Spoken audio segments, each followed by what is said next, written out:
Lieber Philipp, du bist 1955 in Wien geboren als zweites Kind von Nikolaus und Alice Harnoncourt. Die Anfangsjahre in der Josefstädter Straße 17 waren von Entdeckergeist und materiellem Verzicht geprägt. Wie hast du diese Gründerjahre des Concentus Musicus als Kind erlebt? Ja, mir als Kind ist mir und ich würde fast sagen uns Geschwistern dieses Spezielle unseres Aufwachsens in einen sehr isolierten Raum wenig aufgefallen. Aber mit isoliert meine ich, also unsere Eltern waren aus irgendeinem Grund auch mit sozialen Kontakten relativ zurückhaltend, abgesehen von ihren Musikerkollegen. Unsere Wohnung lag auch in einem Biedermeierhaus im hinteren Teil so eines Vierkanthofes. Und das heißt, wir hatten auch keinen Blick auf die Straße oder so. Und wir waren eigentlich sehr selten, abgesehen von der Schule, in der Außenwelt. Und in meiner Schule zum Beispiel, in der Mittelschule, dann später im Gymnasium, war ich ja auch im Internat oder im Halbinternat. Das heißt, ich war bis 7 Uhr in der Schule. Das heißt, tatsächlich waren wir ein kleines bisschen in einem Kulturkäfig. Diese Wohnung war sehr ästhetisch, sehr geschmackvoll, eine Biedermeierwohnung eben. Und ich kann mir solche Wohnungen, außer man würde sie schrecklich einrichten, auch nicht anders als geschmackvoll vorstellen. Und bei uns wurde eben zu Hause sehr viel Musik gemacht. Speziell der Concentus hat da immer geprobt. Ich würde sagen, ein paar Mal in der Woche. Die haben ordentlich gearbeitet und so. Und wenn die geprobt haben, waren die oben in dem großen Raum und wir waren unten im Kinderzimmer. Und auch da war uns durch die Musik der Weg ins Freie versperrt und auch sogar aufs Klo. Und so waren wir wirklich auch Gefangene der Musik eigentlich in gewisser Weise. Es war eigentlich ziemlich speziell. Und ich glaube auch, dass der Lebensstil unserer Eltern auch ziemlich speziell war, weil meine Eltern waren sehr unabhängige Geister. Und sie haben kein Auto gehabt, wir haben sehr lange keinen Kühlschrank gehabt. Wir haben extrem einfach gelebt. Und wir waren sehr einfach angezogen. Wir sind praktisch nie einkaufen gegangen, sondern es gab halt Erbstücke von irgendwelchen Leuten, die wir bekommen haben zum Anziehen. Und das hat so eine originelle Atmosphäre erzeugt, die, glaube ich, auch uns umschwebt hat, wenn wir draußen waren, weil wir eben, wir haben auch kein Radio gehabt. Also wir waren sehr abgeschlossen von den Nachrichten und von Neuigkeiten der äußeren Welt. Bei uns wurde sehr viel, und zwar von Kindheit an und auch später bis ins hohe Alter der Eltern, wurde über Musik sehr viel gesprochen. Also da gab es eigentlich genug Gesprächsthema und andere Sachen eigentlich sehr viel weniger. Also es wurde kaum politisiert oder so etwas. Also ich will nur sagen, es war ein sehr... Und dann waren wir 4 Kinder und insofern waren wir ja sozusagen in einem stetigen sozialen Feld. Also ich habe eine Tochter und die war darauf angewiesen, dass sie möglichst viele Freunde hat und dass sie viel unterwegs war mit anderen und so. Das war für uns in dem Sinn nicht zwingend notwendig. Wir haben uns gehabt als Geschwister und haben natürlich viel miteinander gespielt und alles Mögliche gemacht, nicht? Ja, und vielleicht, was noch dazu passt, natürlich hat irgendwann mein Vater mir eine kleine Diskantgambe auf die Knie gedrückt. Da war ich wahrscheinlich 6 oder 7. Also die war so, wie ich heute eine Bassgambe halte, passte so ungefähr zu mir. Und damals war das auch so. Also Diskantgambe wirkt sozusagen dann wie ein Kinderinstrument.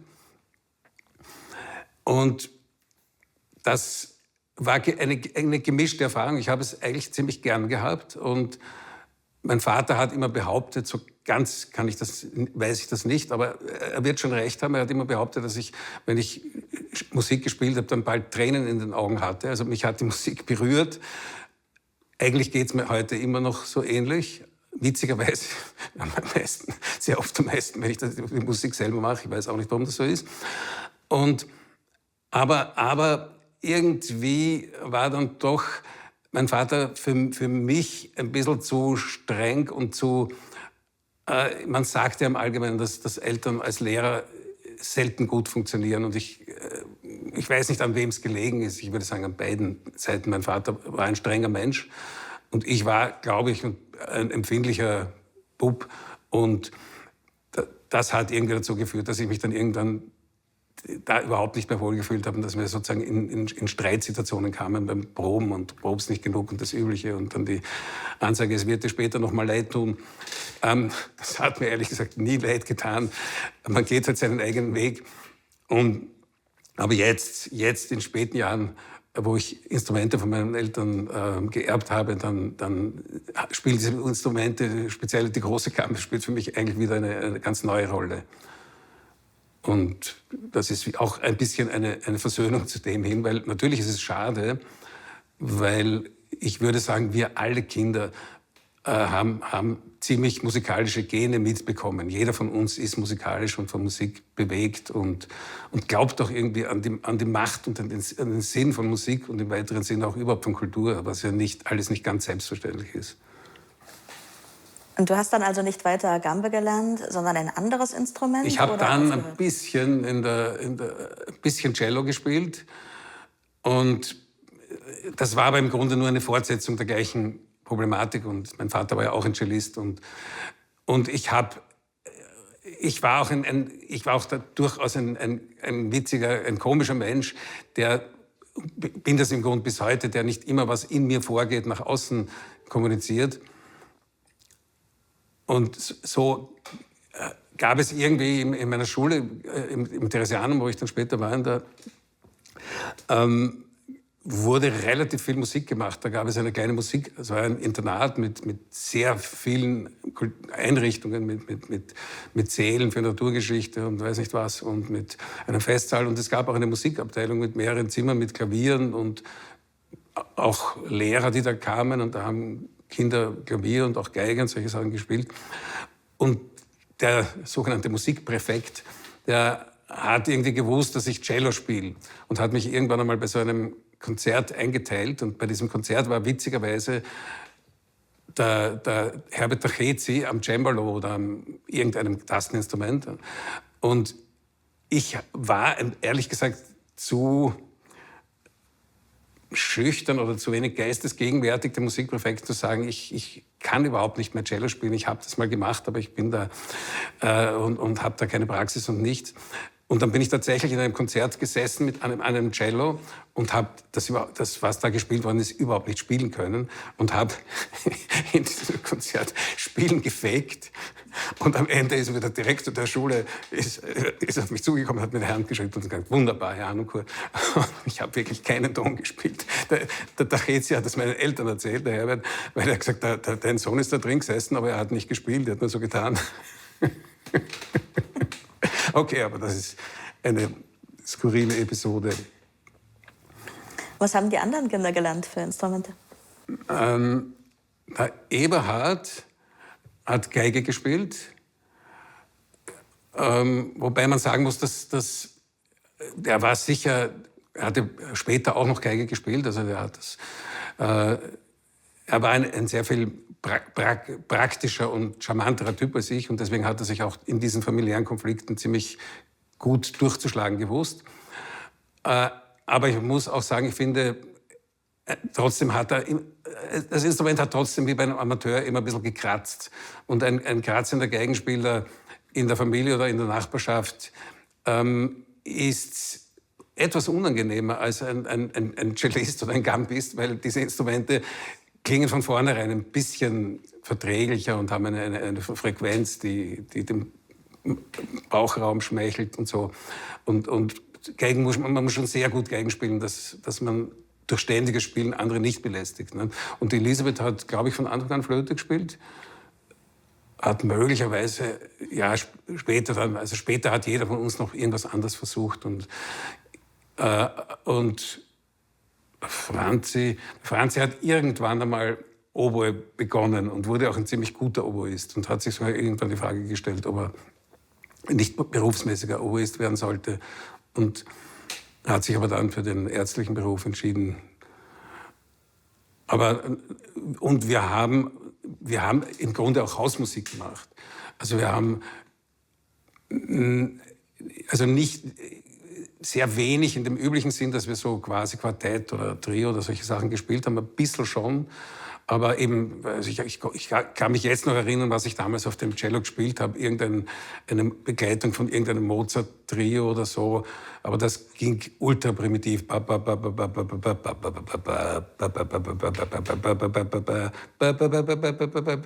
das war so simpel, dass ich es geschafft habe. Aber das war eigentlich, kann man nicht das wirklich Kammermusik machen bezeichnen. Aber wir haben zum Beispiel zu Weihnachten, wir haben relativ viel gemeinsam gesungen, mehrstimmig halt. Und wir hatten auch so eine Portativ, nein, ich meine es nicht, nein, eine Stehorgel, die so, auf der man stehend gespielt hat und mit dem Fuß den Blasbalg getreten hat. Und darauf hat meine Mutter gespielt, hat sozusagen die Harmonik gemacht damit. Und wir haben dann halt zum Beispiel Weihnachtslieder 4- oder 6-stimmig gesungen. Wir hatten auch mal eine kleine Plattenaufnahme sogar gemacht, eine Weihnachtsplatte. Und da hat der Franzi dann den Confrancier gespielt, weil er so eine herzige Kinderstimme hatte. Und wir wünschen alles Gute und so. Und dann haben wir schöne Sachen gespielt, gesungen, also Buxtehude und natürlich Bach-Kantaten und ungewöhnliche Musik. Das war schon schön. Und natürlich,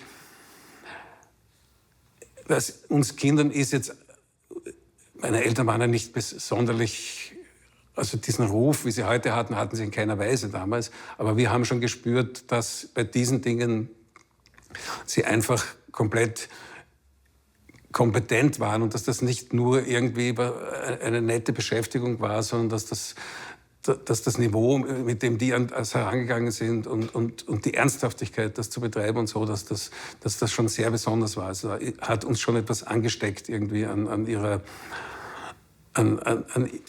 ihrem Zugang zur Musik, an dieser, ja, ich würde es fast Ernsthaftigkeit nennen.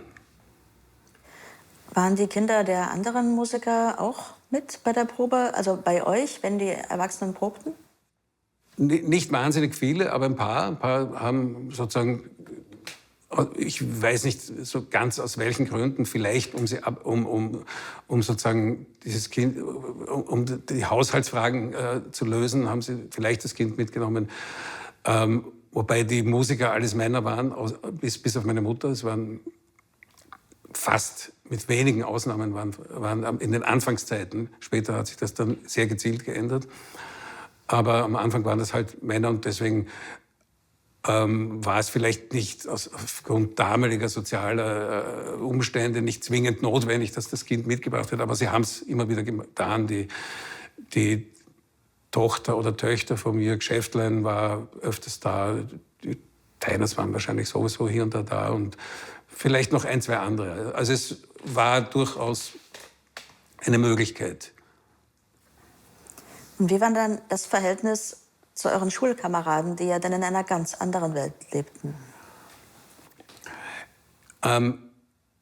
Aus meiner Sicht, speziell in der Mittelschule, war das schwierig. Weil ich dort, das war eine Schule in meiner Klasse, in der Parallelklasse war das nicht so, aber in meiner Klasse waren sehr viele Kinder aus sehr wohlhabendem Haus, weil das eine Privatschule war, für die man Geld zahlen musste. Und meine Eltern haben verabsäumt, mich rechtzeitig bei irgendeiner Schule anzumelden. Und als dann plötzlich der Herbst da war, ist meine Mutter ziemlich aufgescheucht herumgelaufen und hat gesagt, für den Philipp brauche ich noch eine Schule. Und wollte mich bei den Piristen zuerst unterbringen und war dort beim Hofrat Paradeiser mit dem unvergesslichen Namen. Und der hat dann gesagt, na, wir haben auch keinen Platz mehr. Aber die Piristen waren bei uns quasi 3 Minuten ums Eck. Das war so die naheliegendste Schule. Aber wahrscheinlich finden Sie noch einen Platz beim Theresianum. Und das ist eine Privatschule mit Öffentlichkeitsrecht. Also da musste man etwas zahlen. Und dann wurde mir halt mitgeteilt, dass ein relativ großer Teil des Familienbudgets in diese Schule gehen würde. Also es wäre teuer und sozusagen mach was daraus, so ein bisschen. Also es war aber eigentlich keine gute Idee, dass sie mir das gesagt haben, weil ich habe mich dann sehr gescheut zu sagen, dass ich mich nicht sehr wohl fühle an der Schule. Und wäre das anders gewesen, hätte ich vielleicht gesagt, bitte kann ich nicht woanders hingehen. Aber das war ein bisschen kompliziert. Ich meine, schulisch war die Schule sehr gut. Das sehe ich schon so.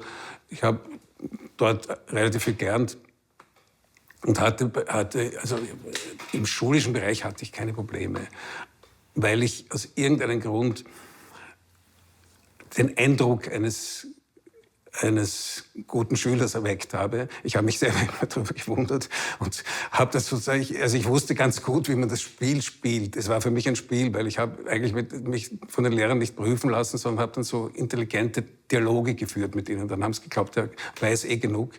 Ich habe oft sehr wenig gewusst. Und meine teilweise sehr viel schlechter benoteten Klassenkameraden, die wurden dann richtig geprüft. Und die haben mir gedacht, ihr macht das einfach falsch.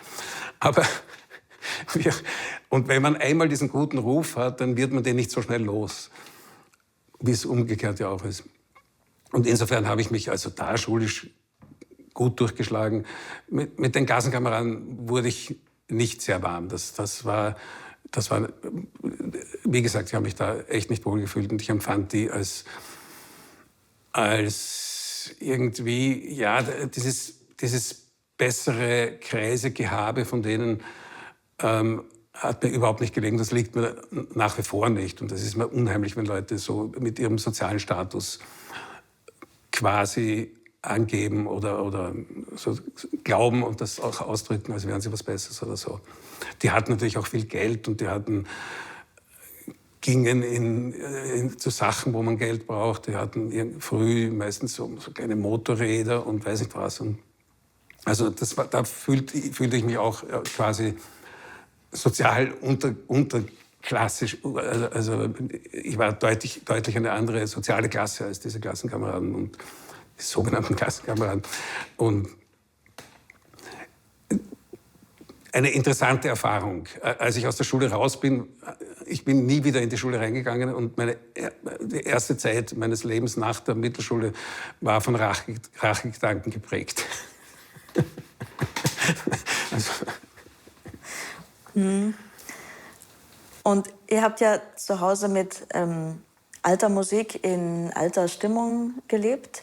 Seid ihr auch in normale Konzerte gegangen oder hat Popmusik eine Rolle gespielt? Oder also Popmusik hat null Rolle gespielt. Die haben eigentlich nicht einmal gewusst, was das ist. Eben weil wir kein Radio hatten. Und das waren schon so Kaspar-Hauser-Situationen. Weil auch in der Schule, die haben natürlich das alles gekannt. Und ich wusste zu dem Zeitpunkt nicht einmal, ob mir sowas gefällt oder nicht, weil ich das einfach praktisch nicht gekannt habe. Und damals hat man auch in Schulen, es gab ja keine Handys also in solchen Schulen wurde so eine Musik ja auch nicht gespielt, nicht? Aber es wurde darüber geredet und irgendwie über die Beatles oder sowas. Aber das waren für mich zu einem sehr bisschen wo hat man vielleicht schon sowas mal mitgekriegt. Ich war zum Beispiel beim Alpenverein und hatte einen Freund, den habe ich manchmal besucht und da lief halt das Radio. Aber ich kann mich erinnern, dass allein das Laufen des Radios für mich schon so ein sehr ungewohntes Gefühl war. Und das heißt, wir waren eigentlich, um diese Frage zu beantworten, praktisch nie in anderen Konzerten. Auch nicht andere Kollegen. Warum das so war, ist seltsam, aber meine Eltern haben ja damals und auch später ihr ganzes Leben sehr, sehr wenig Kulturveranstaltungen von anderen Leuten besucht. Das ist generell bei den meisten Kulturtreibenden sowieso so der Fall. Also ein Dirigent geht selten in ein anderes Konzert und der Regisseur schaut sich ungern was anderes an und so. Das ist halt einfach so, ja. Und mein Vater ging zu den Symphonikern in den Dienst, tagtäglich, so hieß das, so nannte er das auch. Und hat relativ wenig über die Musik dort erzählt. Und wir sind dann auch nie bei einem Symphonikerkonzert gewesen. Jedenfalls, ich glaube nicht, dass ich dort jemals war. Also das kann ich jetzt nicht beschwören, aber ich glaube es eigentlich nicht. Und im Gespräch waren dann eher die Kollegen von den Symphonikern, die waren ein großes Gesprächsthema, weil das halt wie überall in allen Betrieben der Welt halt viele skurrile Menschen auf einem Haufen waren, die sich täglich gesehen haben. Aber natürlich ein Team, ein Orchester ist ein ganz spezieller Lebensraum, wo man ja nicht nur nebeneinander am Schreibtisch sitzt, sondern miteinander spielt und gemeinsam vor einem großen Zampano sitzt. Und andere Konzerte eigentlich, also fast nichts. Also insofern, das ist witzig, dass meine Eltern haben sich zum Teil, glaube ich, ziemlich tiefsinnige Gedanken über Kindererziehung gemacht und zum Teil, manche Sachen haben sie auch sehr ausgespart. Also dass das für uns zum Beispiel interessant gewesen wäre, auf die Idee sind sie nicht gekommen. Vielleicht haben sie auch gedacht, das ist einfach nicht interessant. Und das wäre ein zu pädagogisch gewollter Gedanke gewesen, zu sagen, die sollten auch mal was anderes hören. Aber trotzdem haben sie uns sehr viel an Ideen und auch Ideologien und Gedanken und so und natürlich vermittelt, weil bei uns viel gesprochen wurde und nicht zuletzt auch über, weiß ich, meine Eltern waren damals auch viel in der Kirche, also wir waren immer wieder gemeinsam in der Kirche, haben auch ministriert oder so und in der Kirche gab es auch Kirchenmusik und Orgel, aber viel anderes an äußeren Kulturerlebnissen fallen mir nicht so recht ein. Ich weiß auch, dass ich das später oft so empfunden habe, dieses nackte Blatt Papier, das ich in vieler Hinsicht war. Also wenn man mit von etwas doch einiges weiß und davon versteht, Musik und solche Sachen, und dann zugleich auch gar nichts davon versteht, indem man 3/4 der gesamten Musikliteratur gar nicht kennt und zum ersten Mal hört, wenn man es irgendwo hört. Das hat aber auch seine Vorteile. Also mich überrascht immer wieder, was es an Sachen gibt. Und bin heute natürlich sehr dankbar, wenn ich was höre, was ich noch nie gehört habe.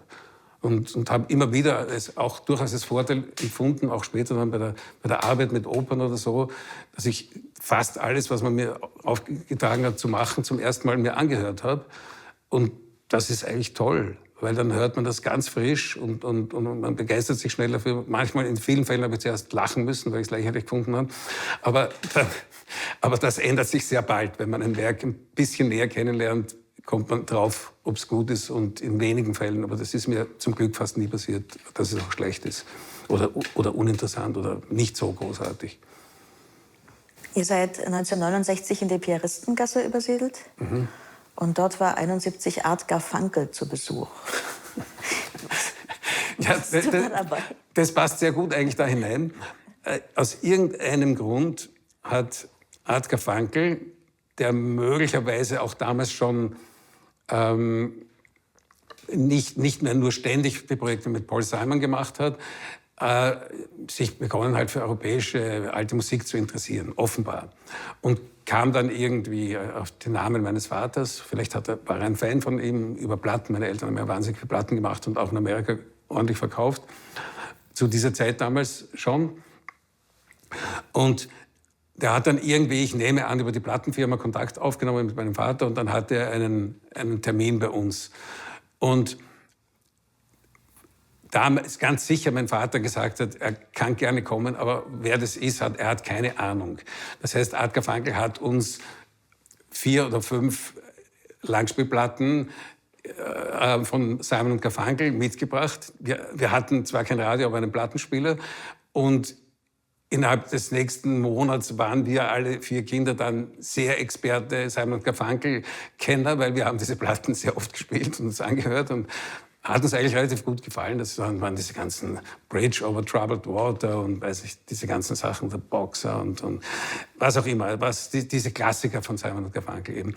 Und er wollte meinen Vater zu irgendeinem musikalischen Projekt einladen, vielleicht überreden oder so. Ich glaube aber, er hatte von vornherein nicht sehr viele gute Chancen. Also Es wurde bei uns nie sehr genau darüber geredet. Ich glaube, mein Vater hat selbst nicht ganz genau gewusst, was er wollte. Und vielleicht wusste es auch Hartger Frankl nicht so genau.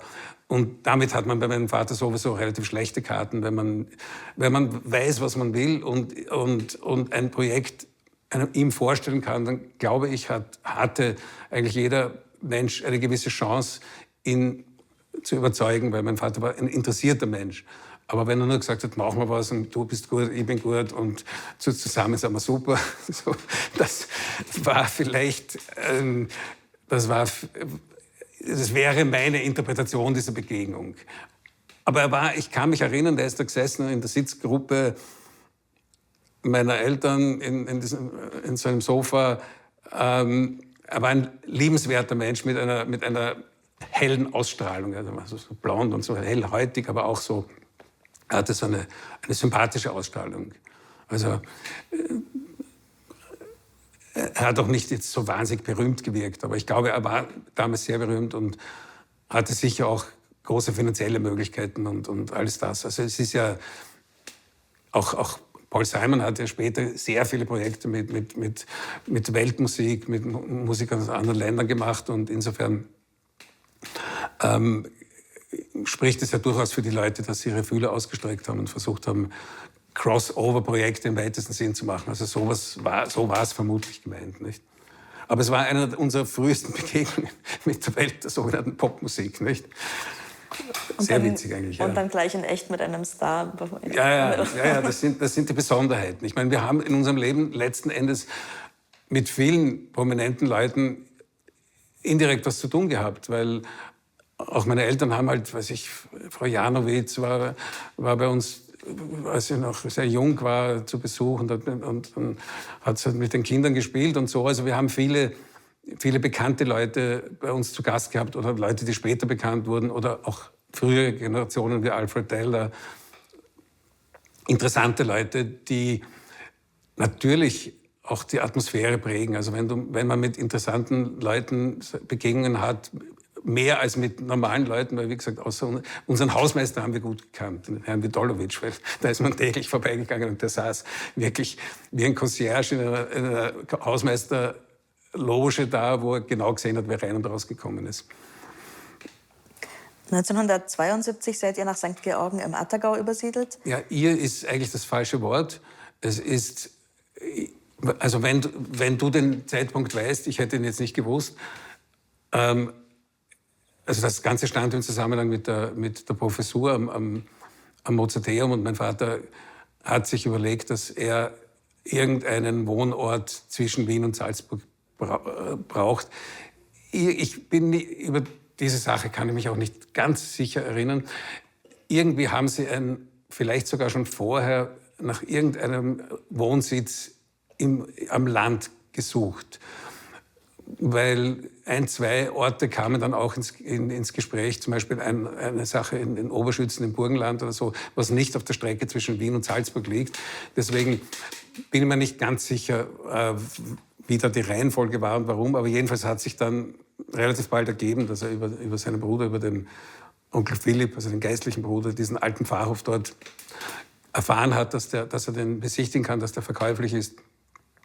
Und dann haben sie den gekauft. Und dann ist mein Vater dorthin gezogen zuerst einmal und hat, da bis zu dem Zeitpunkt auch nicht Auto fahren konnte, einen Führerscheinkurs in St. Georgen im Attergau besucht.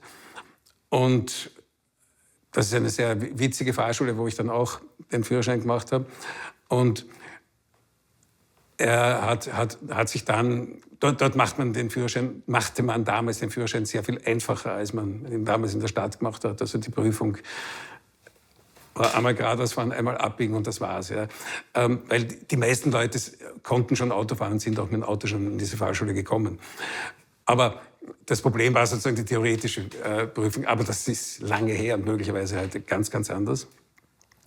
Und dann ist er eben dort gependelt zwischen St. Georgen und dem Mozarteum und Salzburg.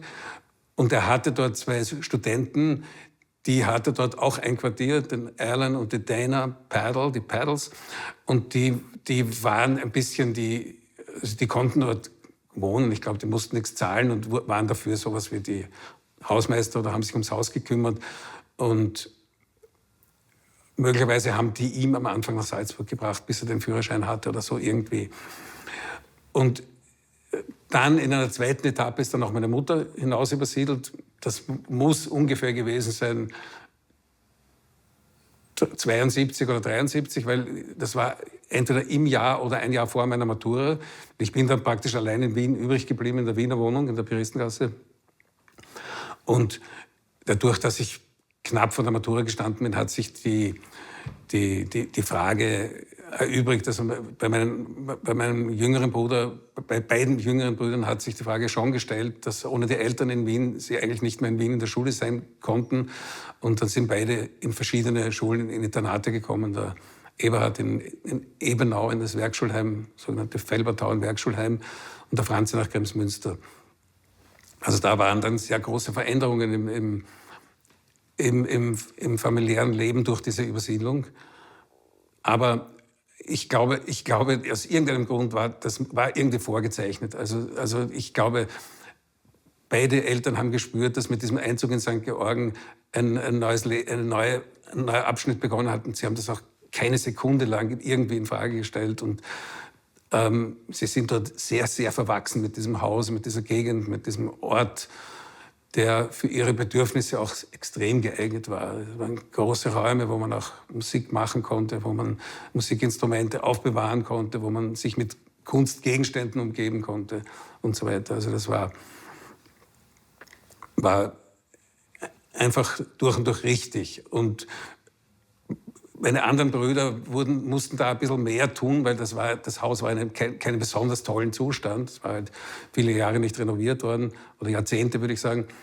Und dann hat es halt, wir waren ja auch damals noch keine wohlhabende Familie.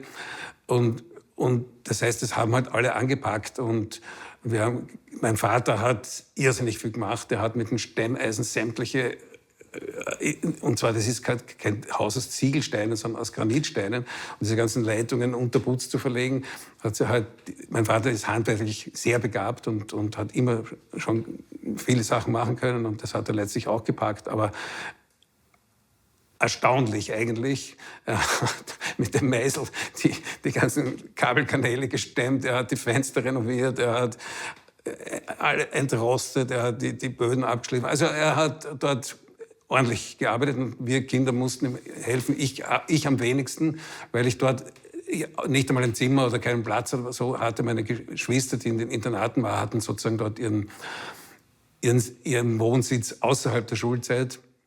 Und deswegen waren die auch viel draußen. Ich war eigentlich sehr selten draußen und habe nur ein bisschen da im Besitz nehmen dieses Hauses mitgewirkt. Was hat dich dann zu deiner Berufswahl bewogen?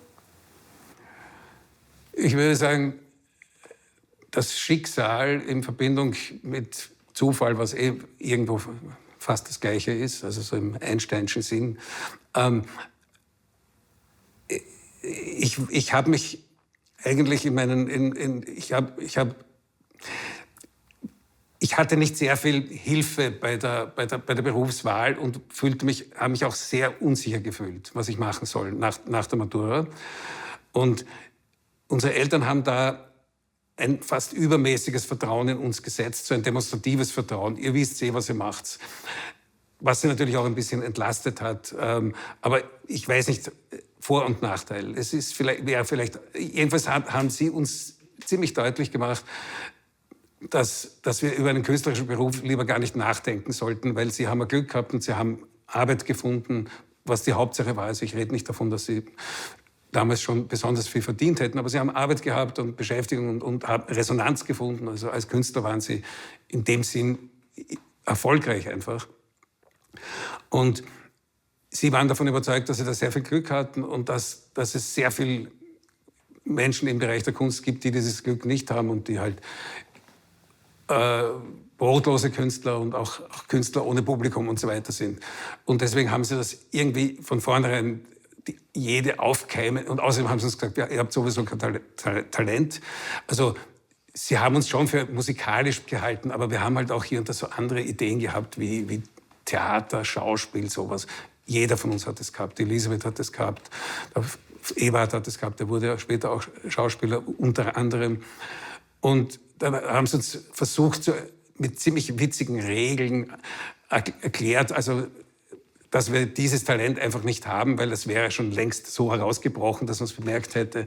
Und wahres Talent setzt sich sowieso von selbst durch. Und wenn wir euch jetzt behindern und ihr seid so talentiert, dann werdet ihr es ja trotzdem schaffen.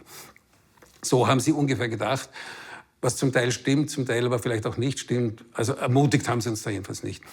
Und ich bin aber mit meinem Studierversuchen, zuerst habe ich ein bisschen Medizin gemacht, 2 Jahre, und dann noch einmal, oder 3 Jahre sogar, und dann noch mal 1 oder 2 Jahre Medizin. Entschuldigung. Es hat mir aber überhaupt nicht glücklich gemacht. Es war nicht besonders schwierig, sowas zu studieren, aber es hat mich geistig verkommen lassen irgendwo. Ich habe mich nicht wohl gefühlt. Und bin dann durch Zufall in Kontakt mit theatermachenden Leuten gekommen, am Dramatischen Zentrum in Wien. Und die haben irgendjemanden gesucht, der ihnen Licht macht und Technik macht. Und das habe ich dann irgendwann gemacht, ohne da eine Vorbildung zu haben. Aber ich habe das eigentlich sehr gern gemacht.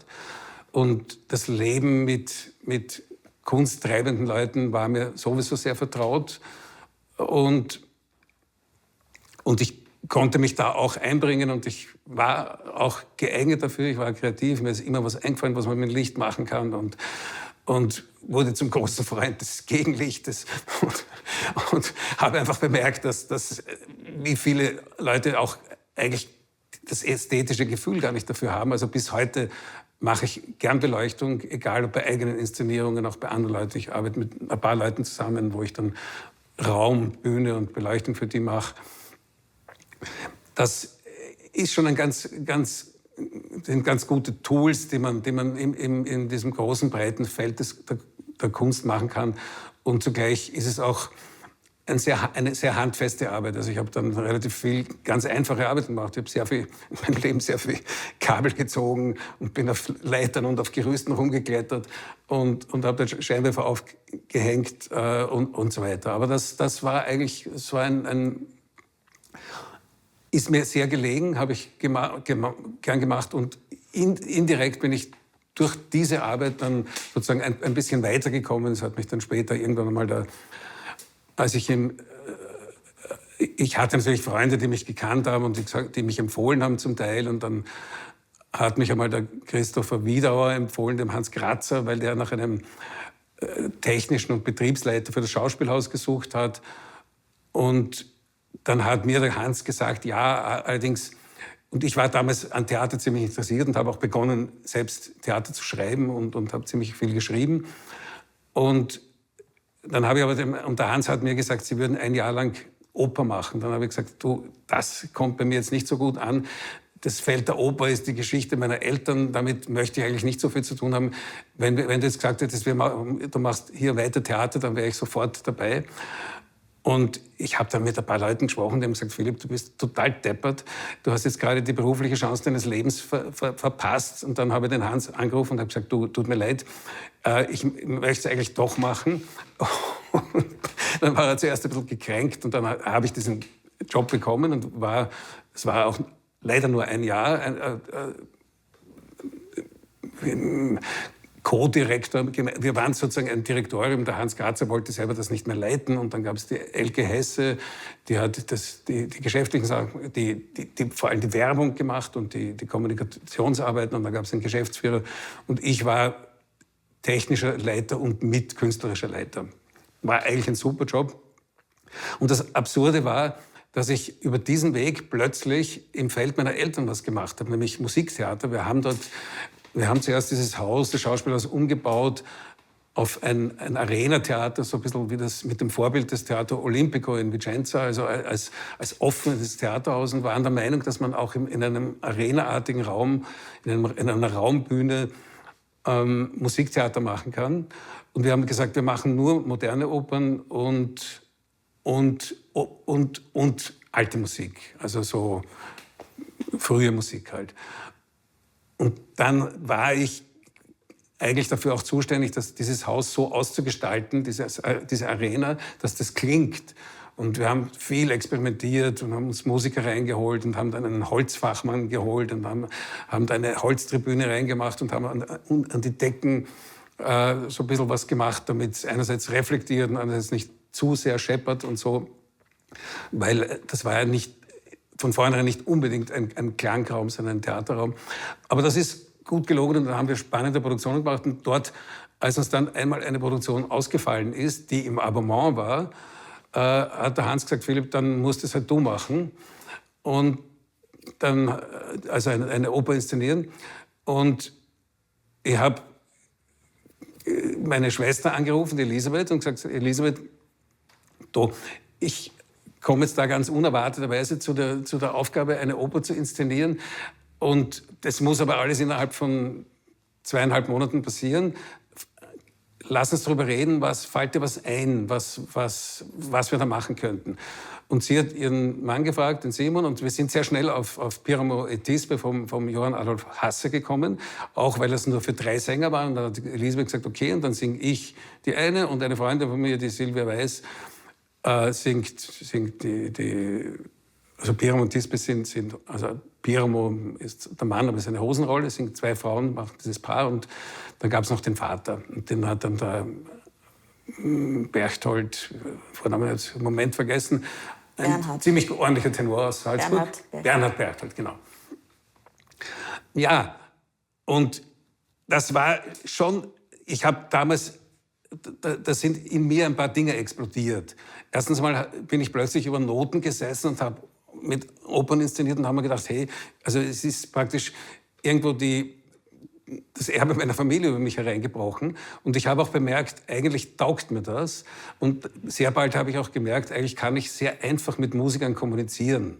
Egal, ob das jetzt Sänger sind oder der Dirigent, Simon hat es dann auch dirigiert, oder die Instrumentalisten oder so. Und das ist bis heute halt so, dass ich merke, ich bin kein gelernter Musiker, ich habe nie Musik studiert, aber ich bin halt sehr intensiv so aufgewachsen, wie ich aufgewachsen bin und kann mit Musikern umgehen und tue das auch gerne. Und ich traue mich auch über Musik was zu sagen. Es ist ja für einen Musiker nicht ganz so leicht, wenn ein Regisseur sagt, wie etwas musikalisch gemeint ist, weil die Frage, es gibt ein paar Regisseure, die verstehen viel von Musik. Der Herrheim hat selber auch Musik studiert. Der versteht was von Musik und das ist sicher ein Vorteil. Und es gibt ein paar Regisseure, wie zum Beispiel auch Hans Grazer, hat auch Musiktheater dann inszeniert. Er hat gute Sachen gemacht, aber von Musik verstanden hat aufs Erste gar nichts. Der hat nicht einmal Noten lesen können und hat die Inszenierung mit einem CD-Booklet in der Hand gemacht. Ja. Das war ein kleines bisschen lächerlich, aber er war ein Theatermensch und hat es halt anderswertig hinbekommen und hat ihm halt anders erklärt, was er will.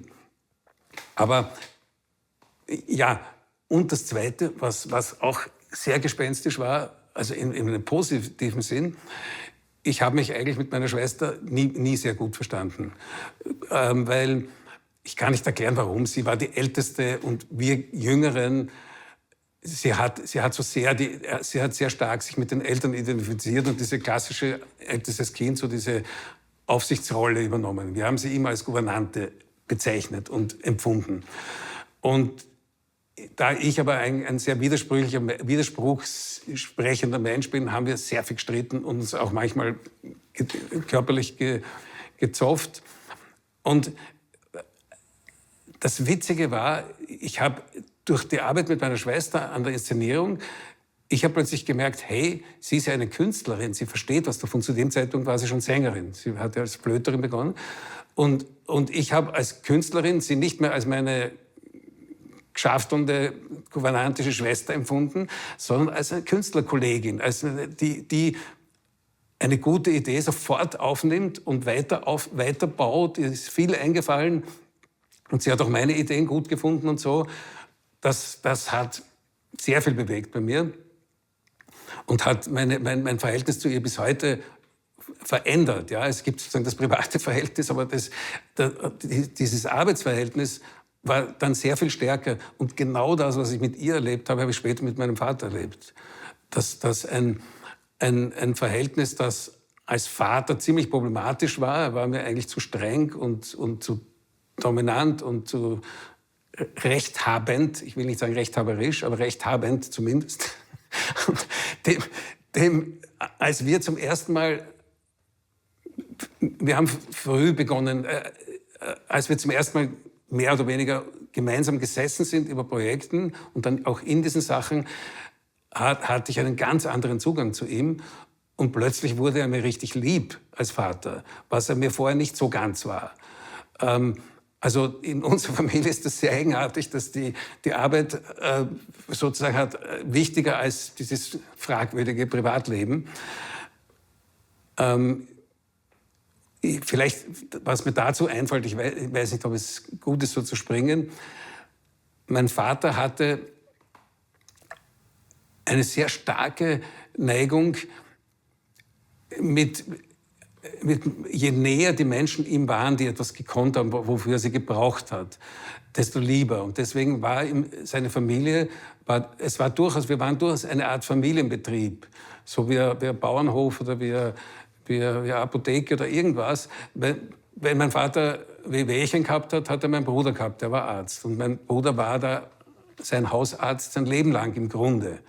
Und mit allem Drum und Dran, mit Ärztegeheimnis und so. Also viele Sachen haben wir nicht gewusst, bis zu seinem Ende auch hin. Und wenn er eine Flöte gebraucht hat, war die Elisabeth da. Und wenn er eine Sängerin gebraucht hat, war die Elisabeth da. Und irgendwann, als ich dann in der Familie es ziemlich klar wurde, dass ich ein Mensch des Theaters bin und dort am Theater gearbeitet habe, wenn er irgendwas vom Theater gebraucht hat, am Anfang war das Licht. Ich habe ein paar Geschichten mit ihm gemacht, wo er gesagt hat, er möchte ein bisschen Licht dazu haben. Dann habe ich gesagt, Philipp, komm, machen wir da ein Licht dazu.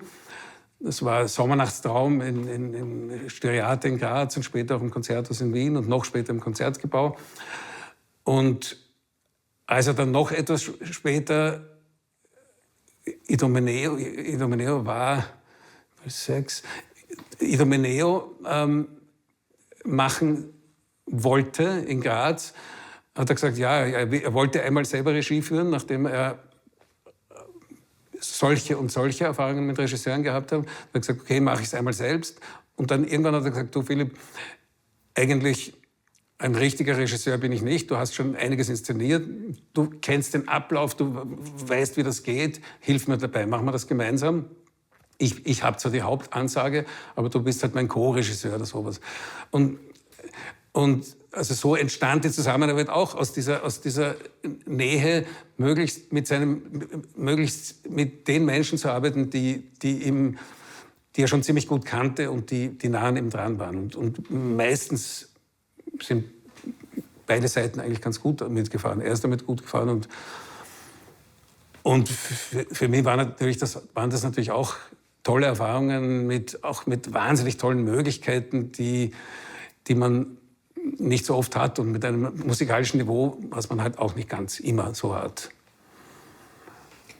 Kannst du noch ein bisschen erzählen, wie die Situation war, wenn ihr zusammen inszeniert, neben die anderen beteiligten Künstler oder die Veranstalter, das dann auch als Familienbetrieb war? Ob das jetzt die Styriate ist oder Rodelinda im Theater an der Wien oder... Eigentlich schon, und zwar aber auf eine sehr positive Weise. Ich hatte immer den Eindruck, dass das so ein bisschen ausgestrahlt hat und dann also es hat geheißen, da sind wieder die Hahn-und-Kurs, alle benannt. Da stand meine Mutter an der Geige, mein Vater hat dirigiert, ich war da im szenischen Bereich tätig, teilweise mit ihm als Regisseur und teilweise auch nur als Regisseur ohne ihn.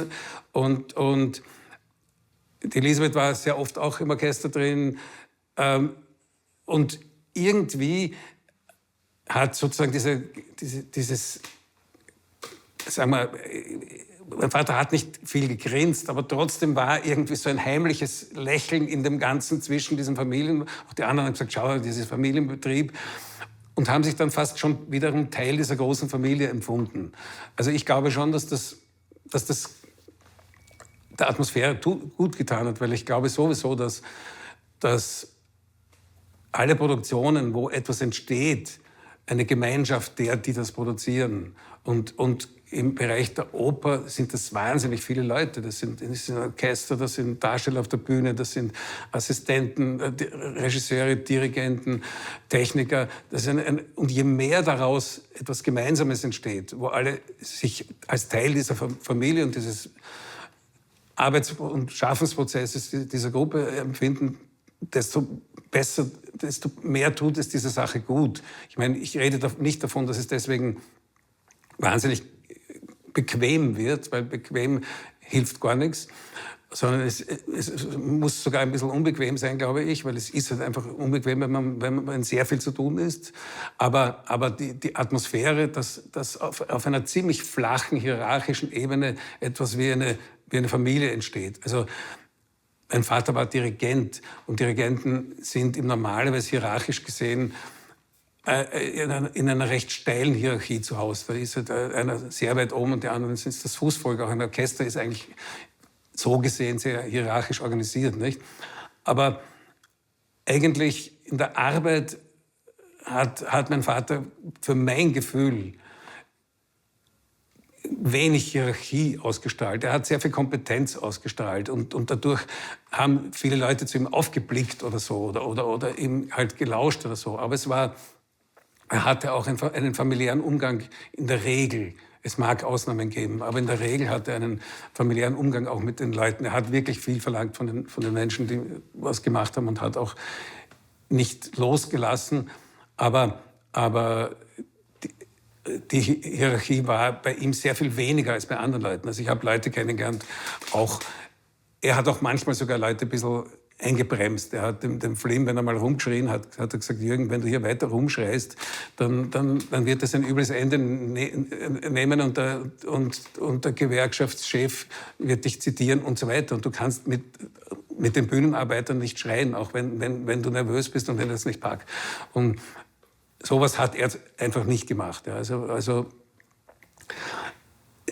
ihm hat auch das Arbeitsfeld gut getan. Er war sicher im Familienbereich zu seinen Kindern oft strenger, als er also sozusagen strenger in einem bisschen unangenehmen Sinn, dass man jemanden halt ein bisschen anblafft halt und sozusagen ein bisschen klein macht. Ich glaube nicht, also wie auch immer. Aber er hatte ziemlich in diesem Arbeitsfeld, ich vermute auch, dass es einfach die Zuneigung ist. Wenn du Musiker bist und mit Musikern zusammenarbeitest und alle eigentlich die gleiche Leidenschaft teilen, dann ist die Chance schon ganz gut, dass da was Positives entsteht. Nikolaus Harnoncourt ist bald seit 10 Jahren tot. Der Concentus Musicus existiert weiter. Was ist das Vermächtnis von Nikolaus und Alice?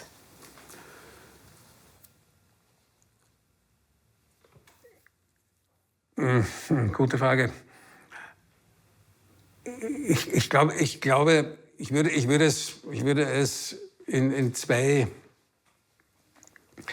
Teile teilen, nämlich das greifbare Vermächtnis und das weniger greifbare Vermächtnis. Ich glaube, es gibt ziemlich viel an greifbarem Vermächtnis. Also, mein Vater hat einfach sich sehr intensiv mit den Quellen, mit den Noten und auch den geschriebenen Quellen der Musik, die er gemacht hat, am Anfang insbesondere der Altmusik, später aber auch der klassischen Musik, Mozart und so weiter. Er hat sich sehr intensiv damit auseinandergesetzt und hat das zum Teil auch in seinen Büchern niedergeschrieben. Und ich glaube, die Art, die Tools, die Werkzeuge, wie man Musik interpretiert, die Frage der Aufführungspraxis, wie man mit dem Notentext umgeht, dass der Notentext nicht einfach etwas ist, was geschrieben wird, sondern dass der Notentext eine Annäherung ist, eine Musik in Zeichen zu fassen, um sie dann am Schluss wieder Musik werden zu lassen. In vielen diesen Dingen, glaube ich, hat er relativ viel Greifbares hinterlassen. Also es gibt, glaube ich, viele Musiker, die... Nicht zuletzt ist es ja auch dokumentiert durch diese vielen Plattenaufnahmen und so weiter. Und mir geht es auch so, dass ich, wenn ich Musik höre im Radio oder so, ich höre relativ bald, ob diese Musik mich interessiert oder ob sie mich nicht interessiert. Für mich ist eine Musik, die diese Sprache hat, die ich von meinem Vater her kenne. Also zum Beispiel einen Rhythmus, wo ich nicht einfach am Anfang beginnen könnte zu zählen und am Schluss nach 10 Minuten Symphonie immer noch im gleichen Metrum bin. Und dann könnte ich sagen, okay, also sowas gab es halt bei ihm nicht, aber es gibt bei ganz schön vielen Dirigenten, wo man einfach merkt, dieses 1, 2, 3 oder 1, 2, 3, 4, das zieht sich einfach durch, selbst wenn es noch so perfekt interpretiert ist. Viele solche Sachen.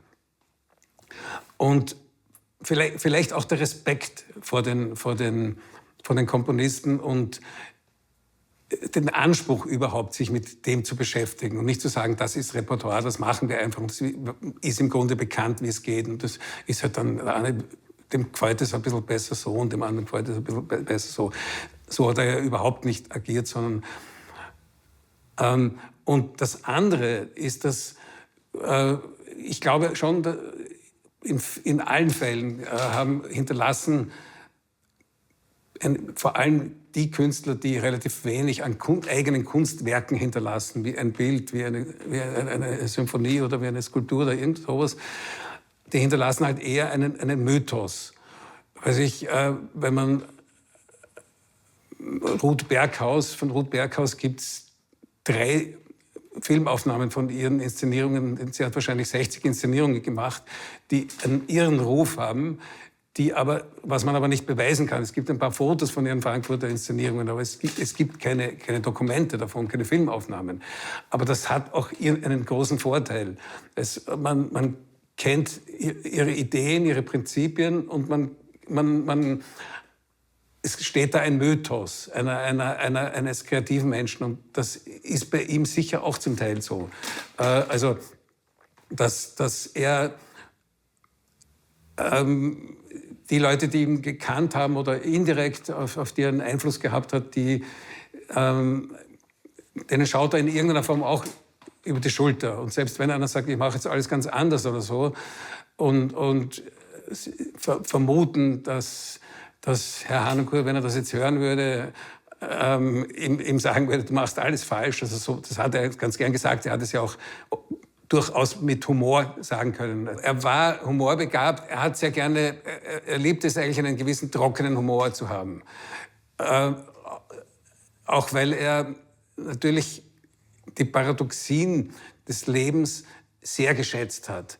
Er hat uns, eben wenn er jemandem sagen würde, was ich da jetzt gehört habe, du hast jetzt einmal alles falsch gemacht. Das hat ihm natürlich Spaß gemacht, so etwas zu sagen, weil er gemerkt hat, das wirkt irgendwie. Ein Mensch ist natürlich betroffen und beginnt sich selbst zu fragen, was habe ich denn eigentlich falsch gemacht? Ja, also wenn das jetzt nicht so böse gesagt ist, nicht? Aber er hat Behauptungen aufgestellt, wie wenn ein Hubschrauber abstürzen würde und man müsste jetzt entweder ein altes Instrument oder einen Menschen retten, dann würde er es bevorzugen, wenn man die Gambe aus dem 16. Jahrhundert rettet und nicht den Menschen, von denen es eh genug gibt und die ständig nachkommen. Und diese Gambe ist ein Unikat halt, nicht? Das hat dann überhaupt nicht ganz ernst gemeint, aber er liebte die Provokationswirkung. Also er war nicht nur der unabsichtliche Provokateur, der er auch war, der einfach durch sein Wesen war. Er hat einfach, indem er unbedingt seinen Weg gehen wollte, das hat er nicht aus provokativen Gründen gemacht. Und er wusste, die Philharmoniker am Anfang werden ihm sagen, mit dem können wir nicht, der will alles anders machen. Das war sicher sehr unangenehm und anstrengend für ihn. Aber er hat zugleich auch gewusst, Provokation kann ganz schön fruchtbar sein. Und kann sozusagen durch diese Aufregung einiges bewirken. Und er hat auch, und dann hat er auch, um noch zu dem Witz was zu sagen, und dann hat er auch so ein paar Running Gags, wo er sehr gekonnt immer so getan hätte, als würde er das jetzt zum ersten Mal sagen. Aber in Wirklichkeit hat er das schon zum 5. Mal gesagt. Also wenn die Leute zum Beispiel gefragt haben, ob es jetzt Essenspause, ob er nicht eine Essenspause will, dann hat er eigentlich immer gefragt, Alice, habe ich Hunger? Und die meisten Leute haben gedacht, das ist ihm gerade eingefallen, weil das halt so witzig klingt. Und er hat diesen Witz wie ein Kabarettist eigentlich auch sehr gerne abgesahnt. Ihm war schon bewusst, und das muss man ja eigentlich auch als Musiker, weil ein nicht geringer Teil der Musik ist auch witzig. Und alle Leute, die in diesem Metier von Musik und auch Theater und so arbeiten, wissen ja, wenn man das im Ernstesten steckt immer auch eine Ironie und ein Witz drin. Und im Witzigsten steckt natürlich auch ein ernster Kern und ein ernster Sinn dahinter, nicht? Also er hat auch in einer Arbeit, das sieht man ja auch an vielen Bildern, du hast im Grunde irgendwo dahinter auch sehr oft so ein begeistertes Grinsen oder so eine Freude, die etwas mit Schalk und Ironie und so was Satyrhaftes halt, nicht? Würde ich mal sagen. Ich habe eine Anmerkung zu meinem Vater würde ich gerne noch machen, die vielleicht hier hinpasst. Und auch nur deswegen, weil mir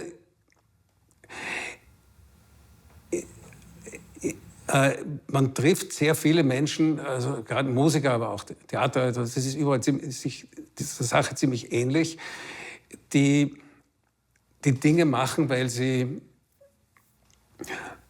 sie mögen und weil sie halt sagen, ich frage manchmal einen Musiker, in der alten Musik zum Beispiel, warum spielst du das jetzt so?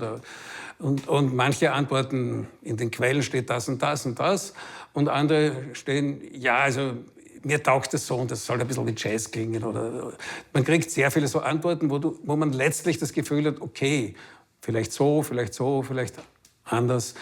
Und bei meinem Vater war das anders. Bei meinem Vater war eine wahnsinnige Bestimmtheit in den Dingen, die er machen wollte. Diese Bestimmtheit hat sich manchmal auch über die Jahre verändert.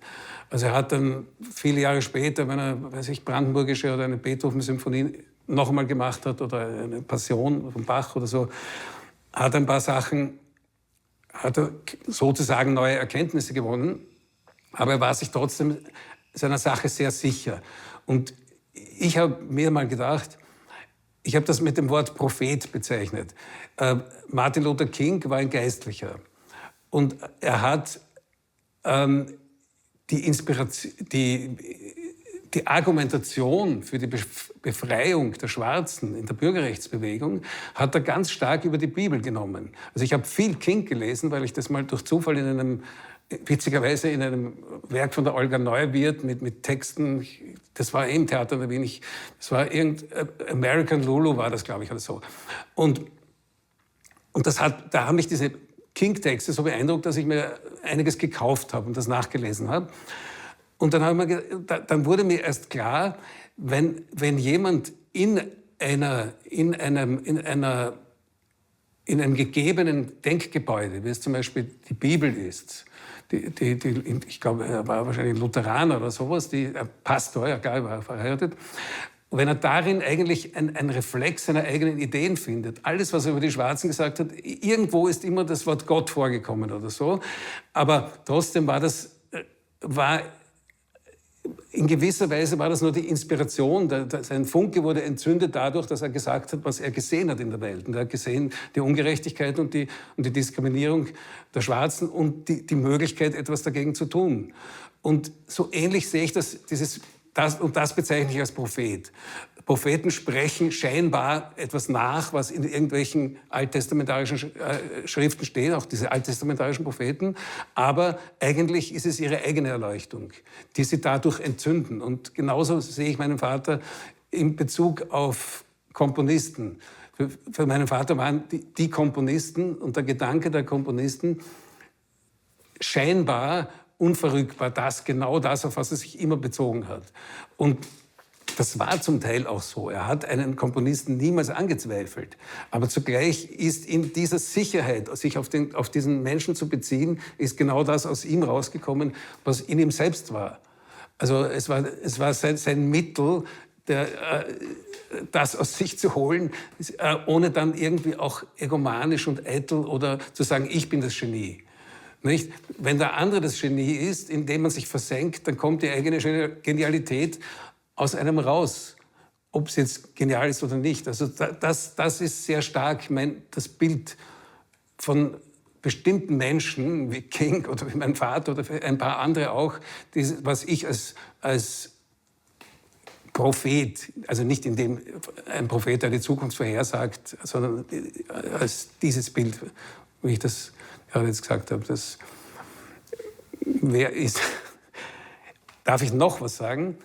Weil wir haben ja, ich habe mit ihm, weil ich selber wirklich relativ viel Opern inszeniert habe, mit ihm oft über Opern gesprochen.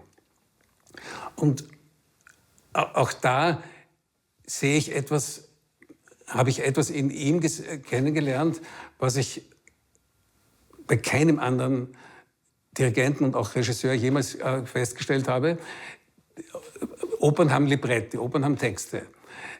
Das ganz normale Prozedere in einer Opernproduktion ist, dass sich verschiedene Leute sehr häufig einig sind, dass der Text schlecht ist und die Musik wunderbar.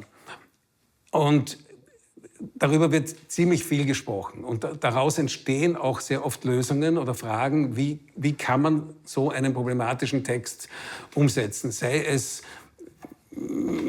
Fidelio, sei es der Zigeunerbaron, also ich spreche von Dingen, die er jetzt auch gemacht hat,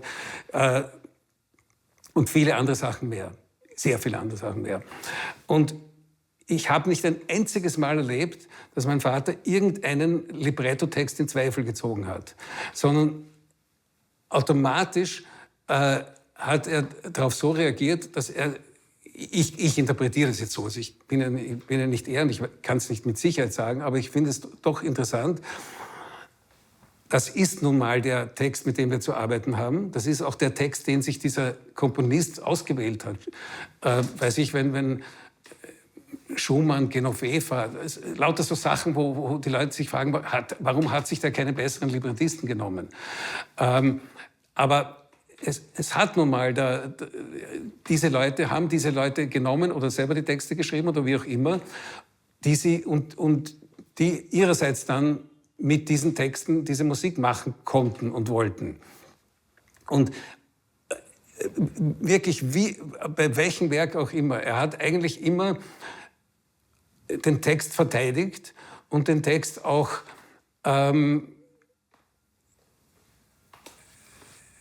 für sinnvoll und für machbar und in seinem historischen Zusammenhang verständlich gesehen.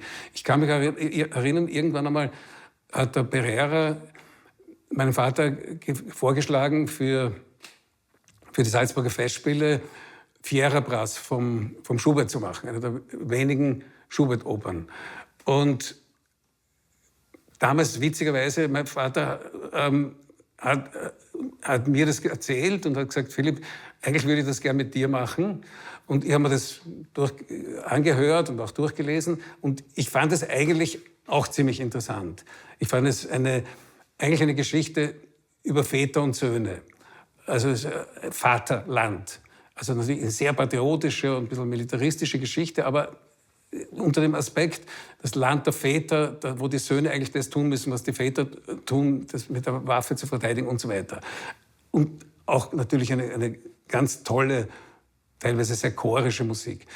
Der Pereira hat dann meinem Vater gesagt, das kann er in Salzburg nicht machen, das würden die nicht gut aufnehmen, wenn der Vater den Sohn hier protegiert.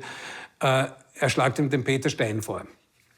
Dann kam Peter Stein und erzählte meinem Vater als erstes, wie grauenhaft dieser Text ist. Von Fierabras, ich weiß nicht, von wem der ist, von Kotzebue oder von irgend so jemandem, von irgend so einem 19.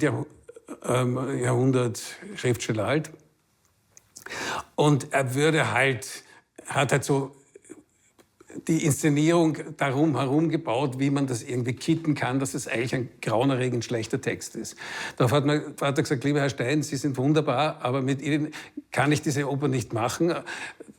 Wenn Sie denn an die Geschichte nicht glauben, dann machen wir es auch nicht. Und dann hat es der Stein mit irgendjemand anderem gemacht, wurde auch gemacht. Und ich habe ein paar wenige Ausschnitte, also es ist komplett durchgefallen. Ob es schlecht war, will ich nicht behaupten, weil ich habe es nicht gesehen. Aber es hat, alle Leute, die es gesehen haben, haben gesagt, es hat überhaupt nicht funktioniert. Und es wäre auch nicht verwunderlich, wenn das stimmt, weil wie soll man so etwas machen, wenn man sagt, die eine Hälfte ist gut, die andere Hälfte ist schlecht? Ich meine, ich habe mit meinem Vater mal, da habe ich mehr oder weniger ein bisschen ein kleines Bühnenbild gemacht und die Beleuchtung gemacht. In etwas früheren Zeiten haben wir mal einen Zigeunerbaron im Konzerthaus gemacht. Mein Vater wollte bei szenischen Werken, die er im Konzert gemacht hat, also konzertante szenische Werke, wollte eigentlich immer ein bisschen zeigen, dass das eine szenische Geschichte ist, die vielleicht nur verständlich ist, wenn man merkt, das ist geschrieben für Bewegung, für Darstellung, für Konflikte, für so etwas. Das ist halt was anderes ein bisschen. Und deswegen hat er damals den Flim gebeten, hat gesagt, Flim, du mach da mit. Er hat ihm gesagt, du singst den Canero. Flim hat sich sehr gesträubt und hat es dann doch gemacht. Ob es gelungen ist, bin ich mir nicht so ganz so sicher. Und du kannst uns dann auch ein bisschen inszenieren und Gags machen. Und mir hat er gebeten, so eine kleine Bühne hinzustellen und Beleuchtung zu machen. Und dem Film ist nicht wahnsinnig viel eingefallen zu dem ganzen Thema. Aber ich bin da in all diesen Proben gesessen, da ist auch meine kleine Tochter, die damals 6 oder 7 war, mitgesessen, die ist heute noch der größte Fan des Zigeunerbarons, den man sich vorstellen kann, weil es ist einfach so in sie hineingegangen, das Kind. Und es war aber schon spannend, dass mein Vater hat auch da nicht behauptet, dieser Text ist anti-Zigan, also zigeunerfeindlich, und er ist auch nicht der Militarismus, sondern er hat sehr viel gefunden in dem Stück, wo er sagt, das lest ihr nur falsch. Und ich habe später auch mal bei der Operettenfestspiel in Langenlois ist auch mal dem Andreas Stör, dem Dirigenten, ein Produktionsvorschlag abgelehnt worden. Der wollte was anderes machen. Dann hat er gesagt, und ich war da als Regisseur vorgesehen, und gesagt, Philipp, was machen wir? Wir müssen eine Operette machen, und ziemlich schnell habe ich gesagt, du, mach mal Zigeunerbaron. Ich finde das eine tolle Oper oder Operette oder irgendwas dazwischen. Und ich habe dann sehr viel darüber auch noch weiter studiert, weil ich irgendwie durch meinen Vater mitbekommen habe, wenn der das irgendwie für sinnvoll gefunden hat, dann wird schon was dran sein. Und habe ziemlich tolle Sachen noch gefunden, die mir erklärt haben, dass der Zigeunerbaron eigentlich gar keine absurde Geschichte ist, sondern eine sehr genaue und präzise Beschreibung der Kolonisierung des Banats durch die Habsburger. Und in Wirklichkeit, also es ist, und wie auch immer, das ist jetzt hier ja nicht wirklich das Thema, aber es gehört, wie gesagt, ich habe eigentlich nie erlebt, dass mein Vater die Ganzheit eines Werkes sozusagen aufgeteilt hat und gesagt hat, okay, tolle Musik, schlechter Text, ich bin der Dirigent, ich hole das meine für mich raus, der Regisseur soll schauen, wo er übrig bleibt. Und so entstehen natürlich fragwürdige Produktionen eigentlich. Sondern da war er auch eigentlich, ich fand das eigentlich auch sehr anständig einfach. Ja. Ich sehe es auf der einen Seite genauso, und zwar beide meine Eltern. Also, und zwar vielleicht zu den radikaleren Geschichten gehört vielleicht Genoveva mit Couchet in Zürich. Da ist er extra auch zum Couchet gegangen und hat gesagt, wenn ich so etwas mache, etwas Schwieriges, was auch einen schwierigen Ruf hat und wo man eine zweite Ebene finden muss, wo diese Romantik, er war immer der Meinung, dass die Romantik bei uns nicht wirklich entschlüsselt worden ist. Also dass man das sozusagen die Symbolsprache der Romantik und dieses eigenartige Denken der Romantiker, dass das einen besonderen Zugang, ein besonderes Verständnis braucht. Und er hat gesagt, ich glaube, das muss irgendjemand, ein besonders ungewöhnlicher und gescheiter und Mensch machen, der auch dazu der sich so eine Herausforderung auch voll und ganz stellt. Und da hat er das war dann der Kuscher. Ich habe es leider nicht gesehen, aber ich glaube auch, dass das eine ziemlich legendäre Aufführung war.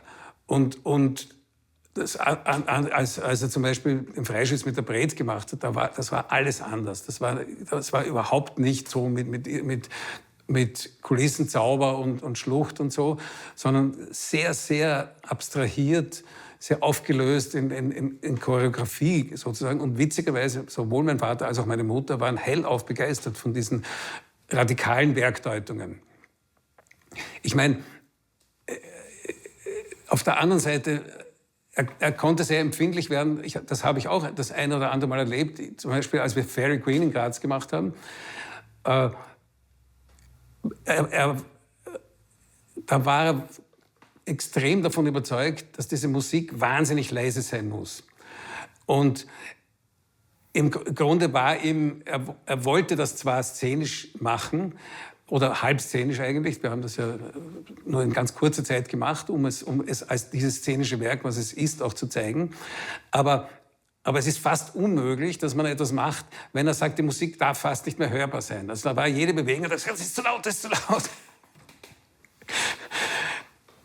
Oder, also er hat sie durchaus dann auch eingeklinkt, wenn er der Meinung war, dass eine freie Interpretation,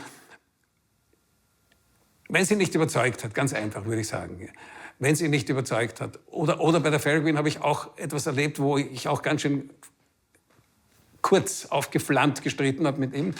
Da gibt es eine wunderbare Schlusschaconne. Eine Chaconne, die ist praktisch dieses musikalische Teil, wo eigentlich eine Phrase immer wieder in vielen, vielen Variationen wiederholt wird. Und gehört eigentlich zu sehr vielen französischen und englischen Musikwerken als Abschluss dazu. So eine endlose Chaconne, die das so ausklingen lässt in Variationen. Und das ist auch bei der Fairy Queen so. Und ich weiß selber nicht mehr, was es war, aber ich habe da irgendwas Hübsches gemacht. Und da sagt er, völlig falsch, völlig falsch. Das ist nicht eine Chaconne aus dem 17. Jahrhundert, das ist eine Chaconne aus dem 16. Jahrhundert. Und da ist genau das Gegenteil einer Chaconne. Die Chaconne aus dem 17. Jahrhundert ist elegant und die Chaconne aus dem 16. Jahrhundert, was es hier war, ist obszön, ist pervers, ist das völlige Gegenteil. Und da ist er richtig ausgeflippt. Weil ich dachte eben für mich, weil ich habe auch schon mal eine Chaconne inszeniert und habe gedacht, ich weiß, wie es geht. Und er wollte mir eben zeigen, du weißt es eben nicht, wie es geht.